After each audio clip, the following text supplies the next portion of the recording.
Smiling Friends, despite only having a grand total of 10 episodes, has completely taken over the internet, and it's all thanks to one man. That's right, Alan. I just wanted my cheese.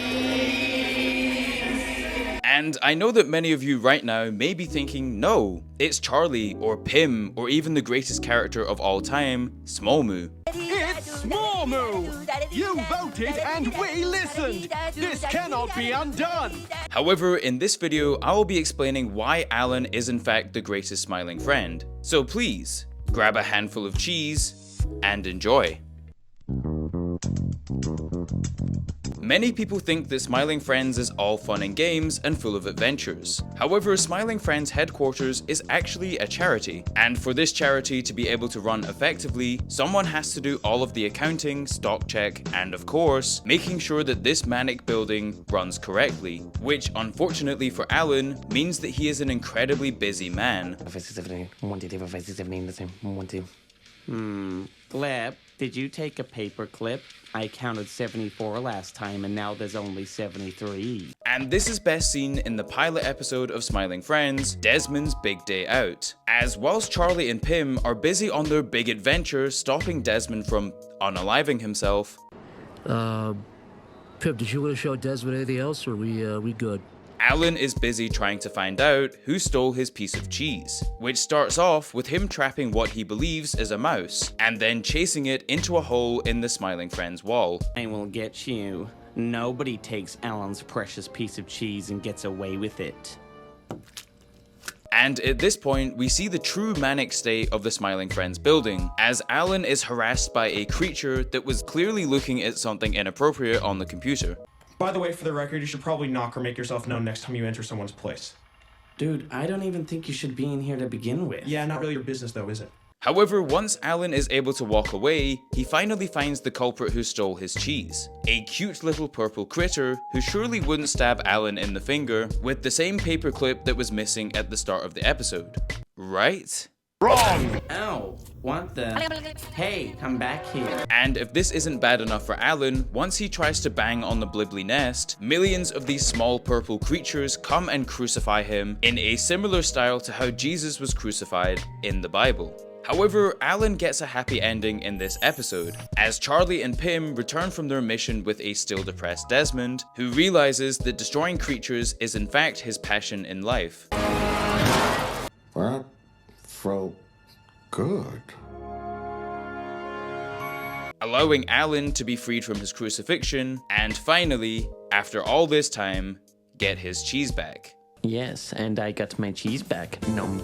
Oh, come here, Alan, you crazy character. Nom. Nom. Well, having said that, this moment is extremely short-lived, as the TV goblin that was dancing at the start of the episode breaks through the television and tries to attack everyone in the break room. Jesus Christ, Oh my what God. is that? What is that? I don't know.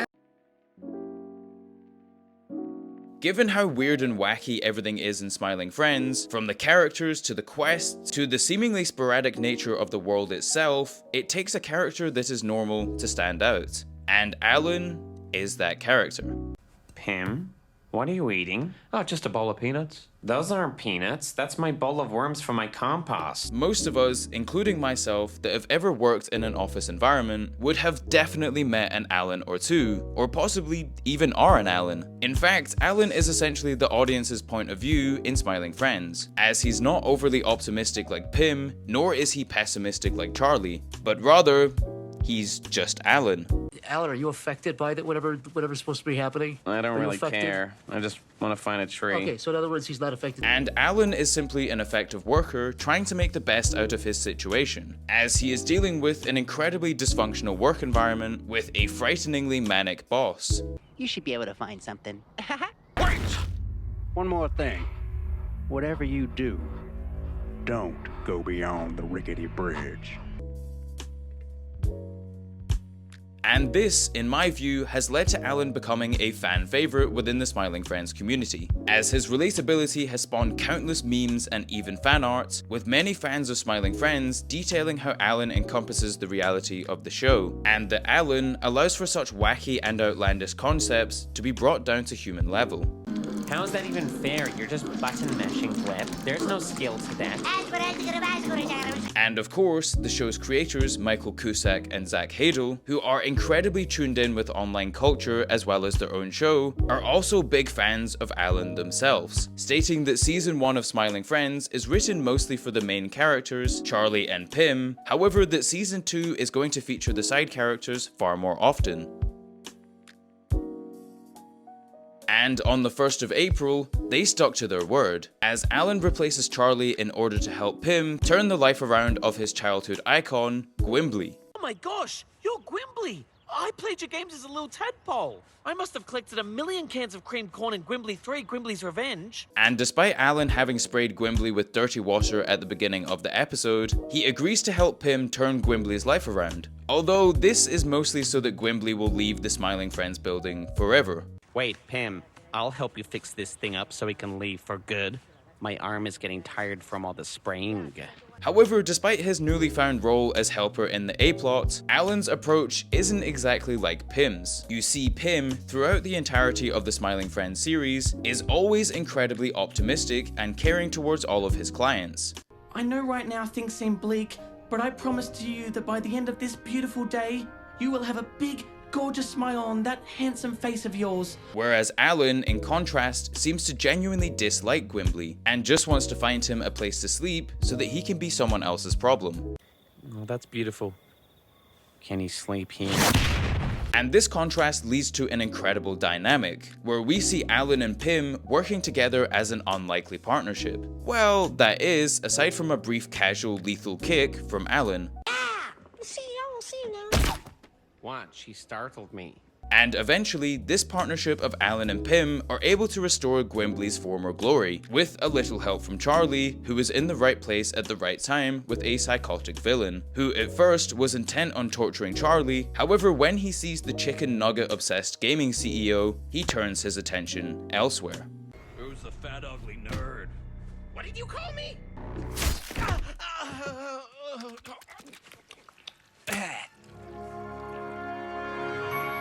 And because of this, Gwimbly and Troglor go on to make a Smash Bros. Inspired game, which Pim, Glep, and Alan all play in the Smiling Friends break room. And similarly to Charlie in the pilot, Pim also shows his appreciation for Alan in an incredibly wholesome way at the end of this episode. Yes, and I'm glad Gwimbly has a home, so I don't need to hose him no more. Oh, Alan, I love you. However, this happy gaming session doesn't last for very long, as the boss comes in and starts acting in an incredibly manic fashion. We thought you went crazy. Yep, guess I'm Oogaloo.